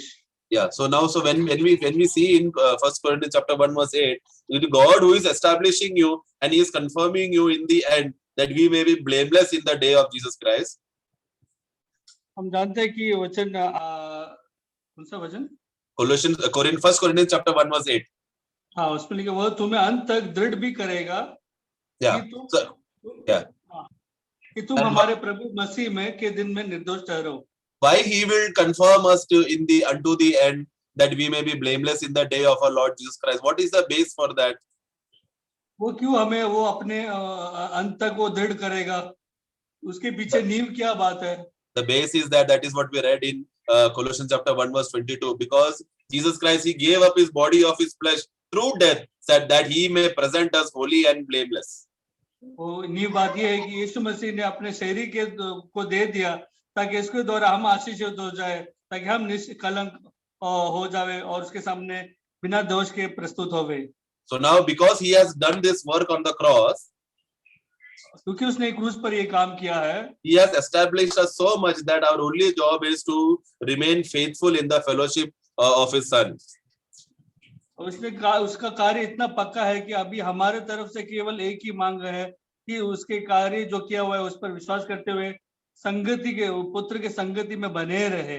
And when we are established in this fellowship, what happens?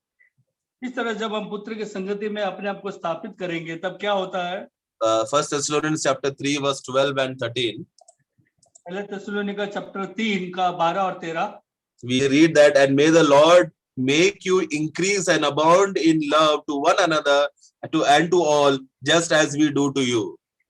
और प्रभु ऐसा करे कि जैसा हम तुम में से प्रेम रखते हैं वैसा ही तुम्हारा प्रेम भी आपस में और सब मनुष्य के साथ बढ़े और उन्नति करता जाए. Yeah, so and verse 13, so that He may establish your hearts blameless in holiness before our God and Father at the coming of our Lord Jesus Christ with all His saints.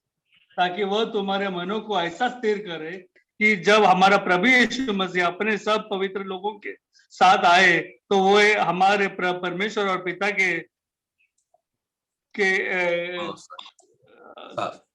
के सामने पवित्र में निर्दोष ठहरे. पवित्रों के पवित्रता के साथ निर्दोष. So the intention is that we all the saints and at the coming of the Lord will be established and at the coming of our Lord Jesus Christ. इसलिए जब प्रभु यीशु मसीह जब आएगा तब हम लोग को वो परमेश्वर हमारे सामने वो निर्दोष ठहराएगा सभी संतों को. सभी संतों को. Amen. That is the beauty of his love. ये है उसका प्रेम की सुंदरता. That is what we see in the message of the cross. और यही तो क्रूस के संदेश में हमें दिखाई देती है. So that is what Paul is trying to say when he's establishing that first we are born again because of the cross and God has so that we can be blameless. वो पहले ये स्थापित करता है कि देखो हम लोग का पुनरुद्धान जन्म नया जन्म हुआ क्रूस के द्वारा, so that we can be blameless, ताकि हम लोग निर्दोष ठहरे. And after that let us continue in the love and abound in the love so that we may be blameless. और उसके बाद हम लोग उसी प्रेम में हम लोग बने रहे ताकि हम निर्दोष बने रहे. And after that then in 1 Corinthians chapter 1 verse 8 we say that he will conform you unto the end that we may be blameless. और ऐसा करते रहेंगे तो फिर 1 कोरिन्थियों 1:8 के अनुसार वो हम लोग को निर्दोष पाया जाएगा अंत में जब वो आएगा. Yeah, in all these three we see the past, present and the future. That means our spirit, soul and body, everything is be blameless at the coming of our Lord Jesus Christ.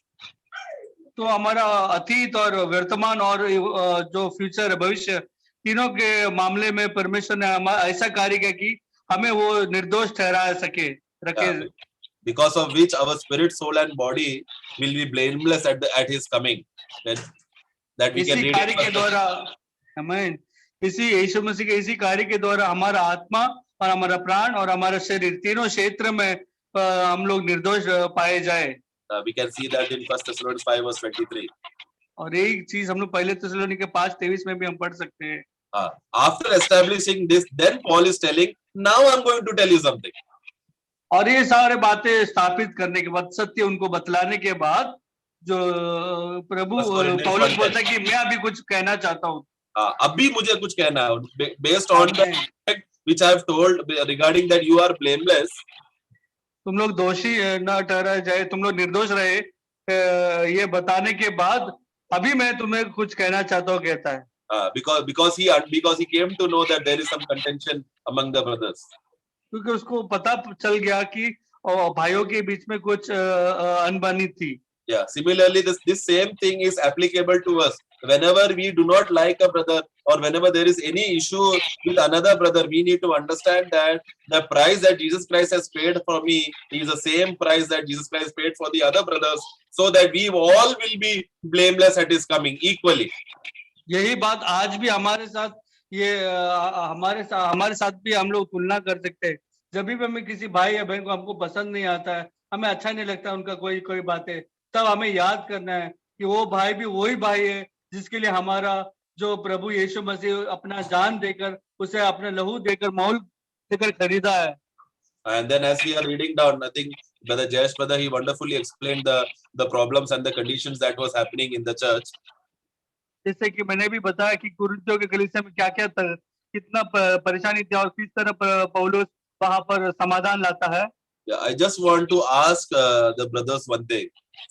मैं अपने भाइयों को एक सवाल पूछना चाहता हूँ, केवल who are listening to me, जो मेरे इस बात को सुन रहे हैं.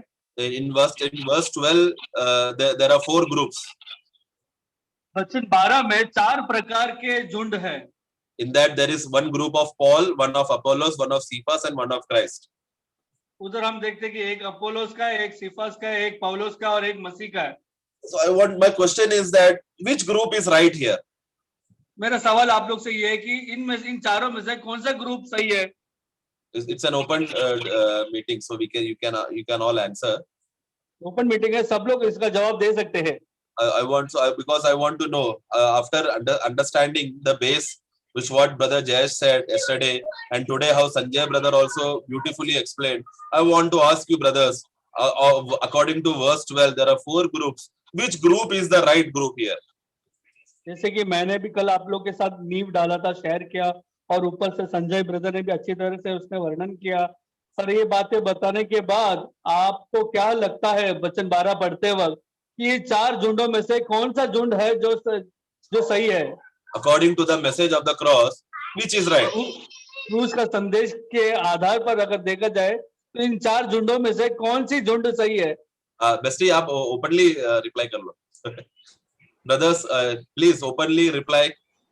Which do you think is right? I would say none. Yeah, that is the right answer. Because mostly people will say Christ. बहन ने बोली कि चारों में के चारों झुंड गलत है, क्योंकि बहुत से लोग, वो सही उत्तर है, क्योंकि बहुत से लोग बोलते कि मैं मसीह का हूँ, ऐसा कहने वाले लोग जो है वो सही झुंड के हैं। Brothers, I will just take some time, just 5 minutes only. We need to understand one thing. भाई मैं कुछ समय लेना चाहता हूँ, केवल 5 मिनट ही, क्योंकि ये बात को समझना चाहिए अच्छी तरह से। These are not 4 churches. This is one church. ये कोई 4 प्रकार के अलग कलीसिया नहीं है, ये चारों बात एक ही कलीसिया के का अंदर आया हुआ बात है। Yeah, there is division in one church. एक ही कलीसिया के अंदर फूट आई हुई है। This is not that 4 different denominations gathered together and then there is fight happening. ये 4 प्रकार के अलग अलग नामी कलीसिया के धर्म लोग आकर मिल गए और बाद में उन लोग झगड़ा कर रहे हैं, ऐसा नहीं है। If it was 4 different denominations gathering together and then they are having this conflict, then we can say that of Christ, or if people say that I am of Christ, then that is right. तो अगर 4 प्रकार के अलग अलग जो लोग एक group आकर अगर वे लोग बोल रहे हैं अलग अलग कलीसिया के झुंड, अलग अलग कलीसिया का झुंड, अलग अलग कलीसिया के झुंड आकर अगर वो बोल रहे हैं अगर कि हम मसीह के हैं, तो फिर वे सही होते थे। लेकिन ये बात एक ही कलीसिया के अंदर 4 फूट आ चुके हैं और उसमें से एक झुंड ऐसा कह रही कि हम मसीह के हैं। So what is wrong by telling that I am of Christ? Isn't it the right answer? तो फिर अगर ऐसा उस चारों में से एक जो झुंड है जो अपने आप को कहते हैं कि हम मसीह के हैं, तो फिर वैसे झुंड का गलती क्या है अगर वे लोग इस तरह अपने बारे में घोषणा करते हैं? तो because actually we have to be in Christ only. कारण हम लोग सब लोग को मसीह का ही होना है ना। But what happened when this group in the same church is telling that I am of Christ, they are actually denying and rejecting all the other brothers who are in the same church. Who are in same Christ? No, in the same local church. अगर एक ही कलीसिया के अंदर ही एक झुंड आकर अपने आप को अलग करके बोल रहे नहीं हम मसीह के हैं, तो फिर क्या उनका मतलब ये है कि फिर क्या बाकी के जो झुंड लोग वो कलीसिया वही कलीसिया के अंदर के मसीह के नहीं है? See, we need to understand that all the 4 groups that is there, they are part of one local church and part of one Christ only.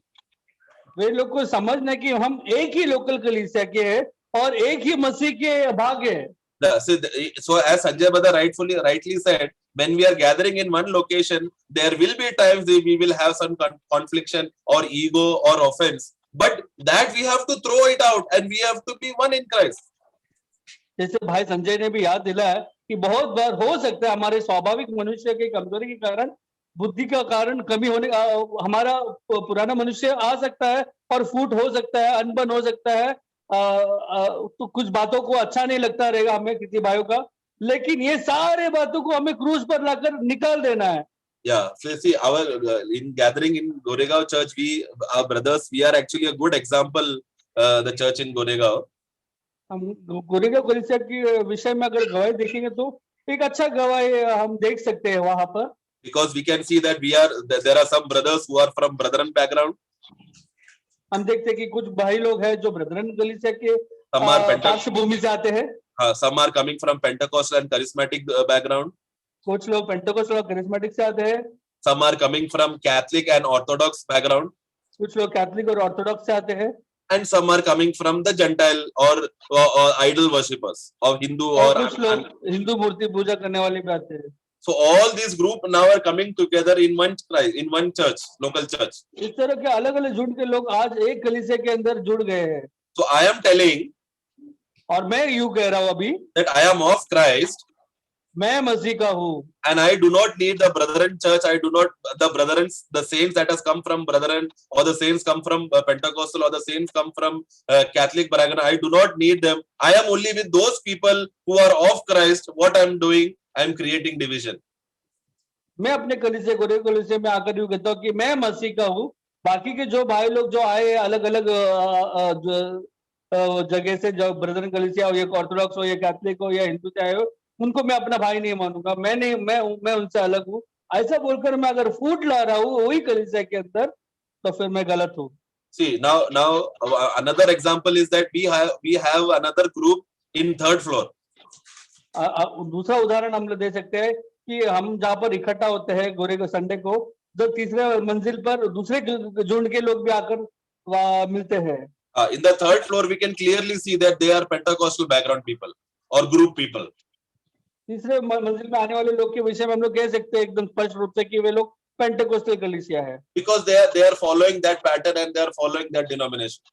क्योंकि वे लोग वो पैटर्न को फॉलो कर रहे हैं। So because of that, we know that we cannot accept most of their doctrines and we cannot be one with their doctrines. इसलिए हम लोग को अच्छी तरह से मालूम कि उनके बहुत से बातों में जो उन लोग का डॉक्ट्रिन है उस पे हम लोग को सहमति नहीं हो सकते, हम लोग एक नहीं हो सकते उनके साथ। But one of that brother is leaving that church and is joining our local church, and he wants to leave all the Pentecostal system behind, and he has to be, and he wants to have the real fellowship after coming to us one local church. And still, if we are causing this division, then, and even if we say that I am of Christ, I have to tell you, brothers, that is still wrong. I'm not getting that properly. For example, if one of the third floor brother, he leaves that church, he realizes like, wow, Jubin did. He realized that something is wrong. So he is coming out and he's having fellowship with us. But I am telling, I am of Christ. But since you left Pentecost, I don't care. Coming to our local church, if I am doing this, then I am wrong. अभी समझो कि एक भाई है जो तीसरे मंजिल के कलीसिया में जाता था, वहां पर वो उसने हमें देखा और हमारे विषय में जो जब उसे मालूम पड़ा और सत्य का जानकारी हुई तो उसे लगा कि हम लोग सही आधार पर है, और वो अपना तीसरी मंजिल वाली कलीसिया को छोड़कर हमारे साथ वो जब जुड़ने के लिए वो आने लगता है। जब वो आना चाहता है तब अगर मैं कहूंगा नहीं ये भाई, ये मैं मसीह का हूँ, ये भाई पेंटेकोस्टल कलीसिया से आया हुआ है, इसको मैं नहीं स्वीकार करूंगा, अगर मैं यूं कहूंगा उस भाई को तो फिर गलती मेरी है, उस भाई का नहीं। Yeah.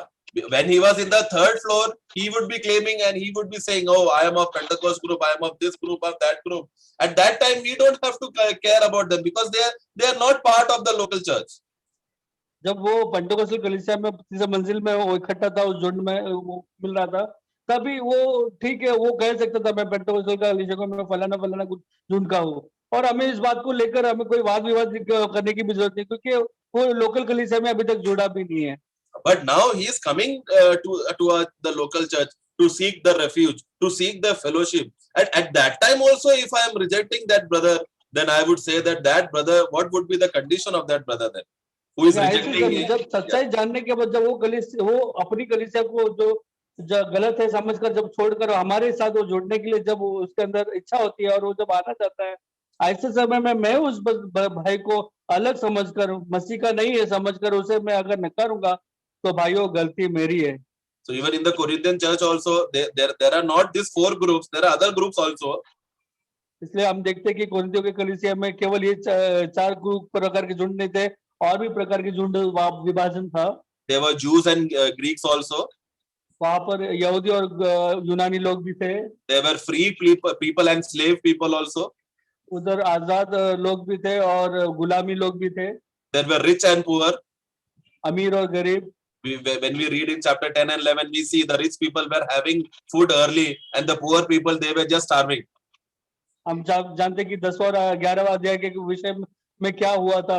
वहां पर अमीर लोग अपना भोजन लेकर वो खाने लगते थे। प्रभु के दिन जब मेज में जब आराधना के लिए आते थे, अमीर लोग अपना भोजन लेकर वे लोग टिफिन बॉक्स खोलकर खाने लगते थे, लेकिन गरीब लोग वहां पर ही बिना भोजन लोग भूखे रहते थे। This is in the same church and they are not showing brotherly love. वे लोग एक ही कलीसिया के अंदर के लोग सदस्य थे, लेकिन फिर भी अमीर लोग वहां पर गरीबों के ऊपर प्यार नहीं दिखा रहे थे। That is a very pathetic condition.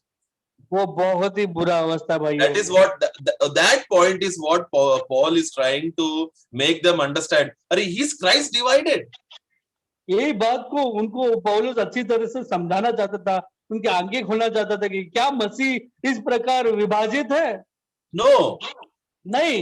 Christ is not divided so that you can cause division in the same locality.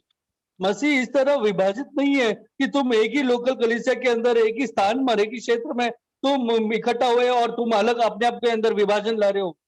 When you are gathering in different denomination and different location, you are already divided. तुम अलग अलग क्षेत्र में अगर अलग अलग कलीसिया अलग अलग क्षेत्र में अगर इकट्ठा संस्था, हो संस्था में इकट्ठा हो रहे हो तो वो अलग बात है, वो तुम ऑलरेडी अलग हो। but here it is not that. Here it is the basis of that we have gathered in one local church. लेकिन इधर वो कहानी नहीं है, यहाँ पर एक ही लोकल के कलीसिया के सदस्य लोग, जहाँ पर एक ही क्षेत्र में वे लोग मिलते थे, वही लोगों बीच के अंदर ही फूट हुआ है। We may have some favorite brothers within our group, हो सकता है कुछ भाई लोग तो हमारे फेवरेट ब्रदर्स हो सकते हैं कलीसिया में, but that should not exceed the position of Christ. लेकिन कभी भी मसीह का स्थान नहीं देना है वो किसी भाई को। Yeah, when it comes to the matter of fellowship and brotherly love, we have to be available like anything. जब किसी भाई को संगति के लिए या किसी जरूरत के विषय में जब आता था, हर एक भाई के लिए हम लोग हमेशा उपलब्ध रहना है। Yeah, just 1 minute I would like to share my personal experience. मैं एक और मिनट लेना चाहता हूँ मेरा व्यक्तिगत अनुभव बताने के लिए। I remember one day, this is that time when Joji brother was there with us. एक बात मुझे याद है, ये वो समय की बात है जब हमारे बीच में जोजी ब्रदर हुआ करता था। And one day so happened that he got infected with kidney stone and he was admitted in Jogeshwari hospital. और मैं जानता था कि एक समय ऐसा आया था जब उसके जीवन में उसको किडनी स्टोन का अटैक आया था और वो बहुत ही दर्दनाक था। वो हॉस्पिटल में उसको लाया गया। And then early morning, brother Jayesh brother had called me up and he said that Joji brother is admitted in the hospital. Come, we will go and meet him. तो मैंने फोन किया और जेबू को बोला कि देखो जोजी ब्रदर अस्पताल में दाखिल हुआ है, आओ हम जाकर उससे मिले। So he called in the morning. So I said, okay, we'll go in the afternoon. मैंने तो सुबह बुलाया था फोन पर, लेकिन जेबू ब्रदर ने बोला कि चलो मैं दोपहर को जाता हूँ। This was around 6:30, 7 o'clock, 8 o'clock time. ये एकदम सुबह प्रातःकाल 6:30-7 बजे का समय था। So I said, so we agreed, chalo let's go in the afternoon, and I kept the phone. और मैंने ये निर्णय लिया कि हाँ ठीक है, दोपहर होने तक मैं पहुंच जाऊंगा, और ये बोलते हुए मैंने फोन को रख दिया था। But after keeping the phone, I was not able to concentrate on any other work because immediately I was feeling guilty within myself. One of my brother is in the hospital. How can you act normally? Immediately I left all the work. Actually, I was sleeping only. I left all that. I got fresh and immediately I went to meet Joji because the love of God compelled me to have fellowship with that brother. जैसे मैंने phone रखा, मैंने बाद में मेरे अंदर मन में बहुत हलचल मचने लग गया। मेरे अंदर अलग विचार आया कि एक भाई एक तड़पते हुए अस्पताल में दाखिल हुआ है और मैं किस तरह अपने आप को मैं नजरअंदाज करते हुए मैं इसे हल्के से लूं। तुरंत मेरे अंदर वो मन का भार आ गया, तो मैंने निर्णय लिया कि नहीं, अभी दोपहर को नहीं, मैं अभी निकलूंगा और अभी जाऊंगा। This is how, brothers, I feel that the love of Christ should compel us to always have fellowship and have a proper love among the brothers. भाइयों, यही एक सच्ची गवाही मैं जो आप लोग को बताना चाहता हूँ। इस प्रकार का गवाही हम सबके अंदर बनी रहे कि हर एक भाई के लिए उनका प्रेम में हम लोग विवश रहे कि हम किस तरह अपने भाइयों के भलाई के लिए, भाइयों को सेवकाई करने के लिए हमारा जीवन अपना अर्पण करें। So may the Lord help us to understand and see the clear vision in the message of the cross. हम आइयो, मैं प्रार्थना करता हूँ कि सारे भाई लोग इस क्रूस के संदेश को हम लोग अच्छी तरह से स्पष्ट रूप से हम लोग समझ सके। भाइयों, ये बात हमारे मन में अच्छी तरह से कूट के घुस सके। There will be some brothers that will be coming to our house. They will creep in our house and say, see, that brother told you like this, that brother did like this, he should not have said like this. They will come and cause division and they will come and say into our house. हो सकता है बहुत बार कुछ भाई लोग हमारे पास आएंगे, हमारे साथ संगति करने की कोशिश करेंगे और संगति के दौरान वे लोग कुछ अलग भाइयों के कलीसिया के कुछ अलग भाइयों के विभिन्न भाइयों के नकारात्मक बातों को याद करेंगे, बोलेंगे और क्रिटिसाइज करेंगे और उनका के विषय में निंदा करेंगे और हो सकता है इस तरह हमारे मन में वो लोग वो विष को भरेंगे उस व्यक्ति के विरुद्ध। I am not talking about a person who is coming from another church. I am talking about a brother from the same assembly, from the same local church. He will creep into other brothers' house and they will say, see, Malayali brothers are like this, Tamil brothers are like this, Marathi brothers are like this, so that we should not have proper fellowship. Like this type of things, some brothers will come and say. I am not talking, मैं बाहर के लोगों के विषय में नहीं कह रहा हूँ। कलीसिया के अंदर के कुछ भाई लोग एक दूसरे के घर पर जाते हैं, और जाने के बाद उनके पास और कुछ बारे में बात करना उनके पास नहीं रहता। कोई भी वो लोग केवल अलग अलग विभिन्न भाइयों के बारे में बात करेंगे। उस भाई के साथ मत संगति करना, ये फलाना ये हिंदू भाई है, ये मराठी भाई है, ये मलयाली भाई है, इन लोग के अंदर ये कमियां है, इनके अंदर वो कमियां है। ऐसा बोल बोलकर कलीसिया के एक ही कलीसिया के अंदर के भाइयों के बीच में फूट लाने वाले लोग अगर आकर हमारे बीच आ रहे हैं, तो अबे भाई हमें इस प्रकार का संगति को नहीं हमें प्रोत्साहित दे करना है। When we read in Titus chapter 3 verse 10, हम लोग जब टाइटस का 3 अध्याय का 10वां वचन को देखें, in NKJV version it says that reject a divisive man after first and second admonition. 3 का 10 में लिखा है कि किसी पाखंडी को 1-2 बार समझा बुझाकर उससे अलग रहे. Yeah. Who is this Pakandi person? ये पाखंडी व्यक्ति कौन है? He is a divisive man who tries to bring division among two loving brothers. ये वो प्रकार का व्यक्ति है जो दो भाइयों के बीच में फूट लाने की कोशिश करता है। जो maybe some small issue maybe. हो सकते हो बहुत ही छोटा मामूली कारण ही क्यों ना हो। He will come and say, see, you remember that Malayali brother did not come and give you praise Lord. जब वो आकर कहेगा, देखो वो मलयाली ब्रदर ने आकर तुम्हें हाथ मिलाकर प्रेज द लॉर्ड नहीं बोला। Why? Because Malayali brothers will only give praise Lord to Malayali brothers. They will not give praise Lord to Hindi brothers. देखो मलयाली भाई लोग केवल मलयाली भाइयों को ही सलाम करते हैं, उनके साथ ही संगति करते हैं, और हिंदी भाइयों को उन लोग नहीं उनके साथ संगति कर रहे हैं। Malayali brothers are always eating together, drinking together. They are not coming to in our side. ये मलयाली भाई लोग हमेशा अपने लोगों के बीच में ही उन लोग खाना खाते हैं, मजाक करते हैं, बात करते हैं, संगति करते हैं। हमारे तरफ तो कोई आता नहीं, ना देखते भी है। Please do not think that I am telling a story. This is a real incident that happened in the church. मैं कुछ अपना कहानी नहीं बना रहा हूँ, ये सारे इस प्रकार के बातें हमारे कलीसिया में घट चुकी है, और जो घटना को मैं आप लोगों के सामने में बता रहा हूँ यहाँ पर। When I heard about this, I actually felt sad for that brother who was telling such things. जब मैंने ये बात को सुना तो मैं सुनते वक्त मैं एकदम दुखी हो गया कि जब वो पता चला वो भाई इस प्रकार का बातें कर कर कलीसिया में फूट ला रहा है। The scripture says that we have to admonish him and we have to separate him. वचन में लिखा है कि ऐसे भाइयों को हमें 1-2 बार समझा कर, उससे नहीं समझे तो फिर अलग करना है। But when I heard that brother, when I saw that this brother is doing, immediately I sympathized for that brother and my love for him increased. लेकिन जब मुझे पता चला कि ये भाई इस प्रकार का कार्य कर रहा है कलीसिया में और उसकी वजह से फूट आ रहे कलीसिया में, तो तुरंत मेरे अंदर उस भाई के लिए प्रेम उमड़ आया और दया उमड़ आया, और मैंने प्रार्थना करने के लिए मेरे अंदर बाहर आया। I'm just giving you an example to understand that what kind of types of divisions can come within the church. मैं ये सारे बातें इसलिए बता रहा हूँ ताकि किन प्रकारों का फूट आ सकती कलीसिया, ताकि हम लोग सावधान रह सके, इसलिए मैं कह रहा हूँ। Yeah. So we have to be very careful that we should be always be be ready to defend the other brothers. If somebody is coming and telling bad thing about other brothers, we have to immediately defend that brother and we have to gain him in Christ, not support that brother. इस तरह कोई भी भाई अगर आपके पास आता हो और किसी कलीसिया के भाई के विरुद्ध कुछ बोलता हो और फूट लाने की कोशिश करता हो, तो तुरंत ऐसे भाई को हमें रोकना है और कहना कि मैं किसी भाई के विरुद्ध में नहीं सुन सकता गलत, और उस भाई को उत्साहित करना है कि हमें हर एक भाई को अपने से बेहतर समझना है। This is how brothers we are growing in Christ.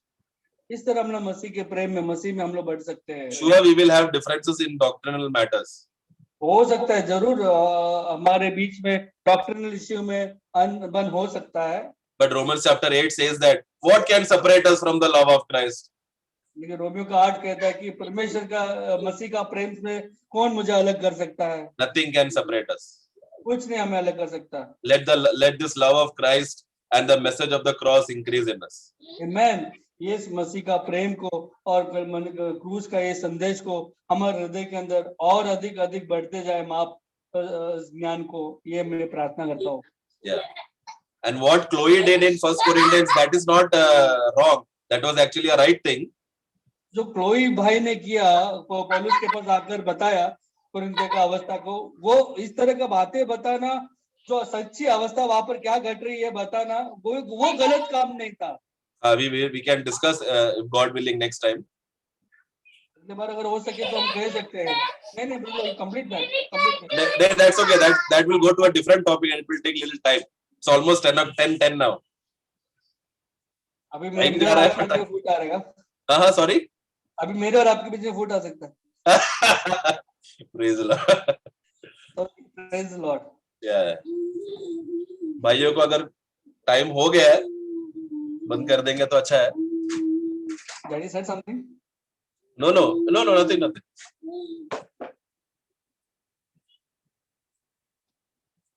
Let others brothers have anyone want to talk? Yes. 5-10 minute अगर भाइयों को कुछ बोलना है तो